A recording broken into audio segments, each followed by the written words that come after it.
మాధవ్ ఈ ఈ 2-3 రోజుల క్రితం జరిగినటువంటిది గణపతి నవరాత్రి ఉత్సవాల నిమిత్తం బడంగ్పేటలో ఉన్నటువంటి విషయం ఏంటంటే అక్కడ ఎప్పటి మాదిరిగానే ప్రతి సంవత్సరం ఎప్పుడైతే కూర్చుండబెట్టుకోరో గణపతులు అలాగనే కూర్చుండబెట్టుకుంటున్నారు అక్కడ ఉన్నటువంటి హిందువులు.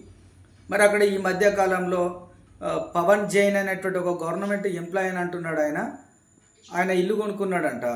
సరే పర్లేదు, కొనుక్కుంటే ఆయన జాగాలు అయినోడు సంవత్సరంలో 365 రోజులలో కేవలం ఒక 9 రోజులు ఉంటుంది. గణపతి చేసుకొని వెళ్ళిపోతుంది, మళ్ళీ డిస్టర్బ్ ఉండదు. ఈ వ్యక్తికి గణపతి పెడితేనే నాకు డిస్టర్బ్.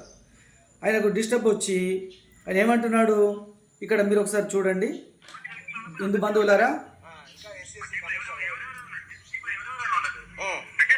ఏమని పెడతారు?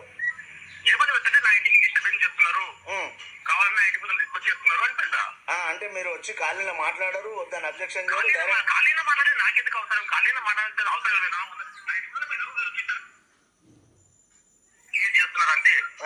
అయితే నాకు ఫోన్ చేసి ధమకిస్తారు.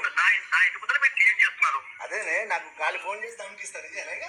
చూడండి, ఇక్కడ విషయం అర్థమైంది కదా, ఎంత భయంకరమైనటువంటి పరిస్థితి నెలకొల్పుతున్నాడు. హిందువుల పట్ల ఏమి అన్యాయం చేశామయ్యా మీ అందరికీ?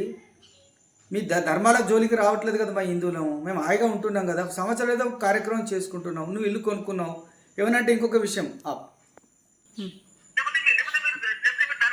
చూడండి,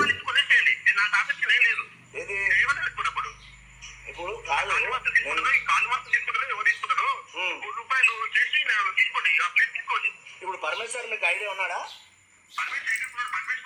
విన్నారు కదా హిందువులారా, నచ్చితే కొనుక్కోండి మీరు ఇచ్చేస్తా అంటే హిందువులు ఈ రకంగా ఒత్తిడి చేస్తేనైనా మీరు కొనుక్కుంటారు. ఆయనకు ఇల్లు అమ్ముకోవాలని ఉంది. దాని గణపతిని అడ్డు పెట్టుకొని గణపతి నవరాత్రులు చేయనియాలంటే ఈ హిందువులను కొనుక్కొని నన్ను ఇక్కడికి వెళ్ళి పంపిస్తే ఒక దురుద్దేశంతో ఒక గవర్నమెంట్ ఎంతవరకు సమంజసం? మీరు డిపార్ట్మెంట్ ఆలోచించాలి, గవర్నమెంట్ యంత్రాంగం ఆలోచించాలి. అట్రాసిటీ దేనికి ఉపయోగించాలి? ఇటువంటి అనామకులు, మూర్ఖులు, దుర్మార్గులైనటువంటి వాళ్ళు ఎస్సీ ఎస్టీ కేసుని ఇతరుల అమాయకులైనటువంటి జనం మీద ప్రయోగించి ఇది హింసించడం, బాధలు పెట్టడం ఎంతవరకు సమంజసం? ఇది ఆలోచించండి. డిపార్ట్మెంట్ కూడా ఆలోచించాలి. అట్రాసిటీ కేసు ఫైల్ చేస్తున్నట్టు పోలీసు యంత్రాంగం అంతా కూడా ఆలోచించాలి. ఇటువంటి వాళ్ళ ద్వారా మీరు తలకొకండి. మీ ధర్మం మీరు ఆచరిస్తే మీకు గౌరవం ఇస్తారా పోలీసు వాళ్ళకు? మీరు హిందువుల పట్ల పోలీసు వాళ్ళు ఎట్లా పక్షపాతం వ్యవహరిస్తారు? మీరు కేసు చేస్తే కూడా పట్టించుకోవట్లేదు. హిందువులారా మీరే మారండి. ఈ యంత్రాంగం మన హిందువుల పట్ల చిన్న చులకనగా పోలీసు యంత్రాంగం ప్రవర్తిస్తూ ఉంది, గవర్నమెంట్ కూడా ప్రవర్తిస్తూ ఉంది. హిందువులని చులకన చేస్తున్నారు. ఎందుకు? ఇలాంటి శాంతి కాముకులు కదా. మనం ఇతరులకు ధ్వంసాలము కొట్టడం తిట్టడం చేయం కదా. వాళ్ళు చేస్తున్నారు కాబట్టి వాళ్ళ కొమ్ము కాస్తున్నది ఈరోజు డిపార్ట్మెంట్. కాబట్టి హిందువులమే మారాలి, మనం మారాలి. మేల్కోండి హిందువులారా, మేల్కోండి. తక్షణమే ఇటువంటి దురాగతుడైనటువంటి అట్రాసిటీ కేసుని భయపెట్టిస్తున్నటువంటి పట్ల ఇవందరూ కూడా యావత్ సమాజంలో చూడండి, మీరు గుర్తించండి. ఇటువంటి వాళ్ళు అమాయకులైనటువంటి చట్టాన్ని ఉపయోగించి బాధలు పెడుతున్నారనేటువంటి ఇది మరోసారి మన కనువిప్పు కలిగించేటటువంటి విషయం. ఇది అధికారులారా మీరు గమనించండి. ముఖ్యమంత్రులు రేవంత్ రెడ్డి గారు కూడా సవినయంగా తెలియజేస్తున్నాం. దీని పట్ల ఏదైతే చట్టం ఉందో, అట్రాసిటీ ఏదైతే కేసు ఉందో ఎస్టీ గణేష్దండి, అది చిన్న విషయాన్ని ఆ కేసు ఫైల్ చేసి మీ అందరినీ ముప్పు తిప్పలు పెడతానని హెచ్చరిస్తున్న వాటి పట్ల సరైనటువంటి గుణపాఠాన్ని మీరందరూ డిపార్ట్మెంట్ చర్యలు తీసుకొని గుణపాఠం జరగాలి.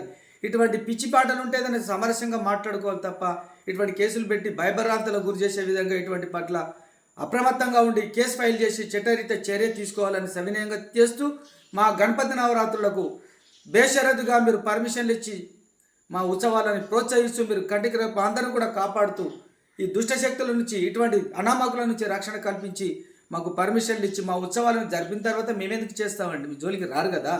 మేము అమాయకులమండి, మేము ఏమీ అనట్లేదు. మీకు కూడా డిపార్ట్మెంట్ వాళ్ళందరూ కూడా సవినయంగా నమస్కరిస్తూ జ్యోతిలు జోడించి కూడా చెప్తూ ఉన్నాం, మాకు ప్రోత్సహించండి. మా ధర్మాన్ని కాపాడడానికి, మా ధర్మాన్ని మేము ఆచరిస్తున్నాం, దానికి మాత్రం మీరు ప్రోత్సహించండి, ఇబ్బందులు పెట్టకండి. బేషరతుగా మేము పర్మిషన్లు ఎందుకండి? హిందువుల మీదనే బతుకుతున్నారు, మీదంతా హిందూ దేవాలయాల మీద బతుకుతున్నారు. మీ బతికే హిందువుల మీదనే బతుకుతున్నారన్న సంగతి మీరు మర్చిపోకండి. కేవలం హిందువుల మీద, గుడుల మీద, ఆదాయాల మీద బతుకుతున్నారన్న సంగతి మీరు మర్చిపోతున్నారు.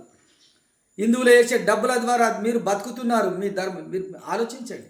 అటువంటి మీకు పొట్ట బట్టకు నిల్వ నీడిస్తున్నటువంటిది హిందూ ధర్మాన్ని చులకన చేసి దాన్నే కొడుతున్నారు, మీరు దాన్ని బాధ పెడుతున్నారు. అని తెలియజేస్తూ మీరు మారండి, అన్ని ధర్మాలుగా సమానంగా చూడండి. మా గణపతి నవరాత్రులకు మీరు అన్ని రకాలుగా పర్మిషన్లు ఇచ్చి మీరే దగ్గరుండి ఇవన్నీ చూస్తూ ఇటువంటి మూర్ఖులు దుర్మార్గులైనటువంటి వాళ్ళని కఠినంగా శిక్షించాలని, అట్రాసిటీ ఏదైతే ఉందో ఎస్సీ ఎస్టీ కేసు చిన్న చిన్న విషయాలకు అమాయకులైనటువంటి వాళ్ళని బలి చేస్తున్నారన్న సంగతి మరొకసారి మీకు గుర్తు చేస్తూ మీరు తక్షణమే ఇటు వ్యక్తి మీద కేసు ఫైల్ చేయాలని, ఇటువంటి వ్యక్తులు మీరు అందరూ కూడా ఖండించాలి. రేపు భవిష్యత్తులో ఈ చట్టానికి విలువ కూడా ఉండదు, గవర్నమెంట్ కూడా తొలగించాల్సిన పరిస్థితి కూడా తీసుకొచ్చుకుంటున్నారు. కాబట్టి హర హర మహాదేవ్, హర హర మహాదేవ్.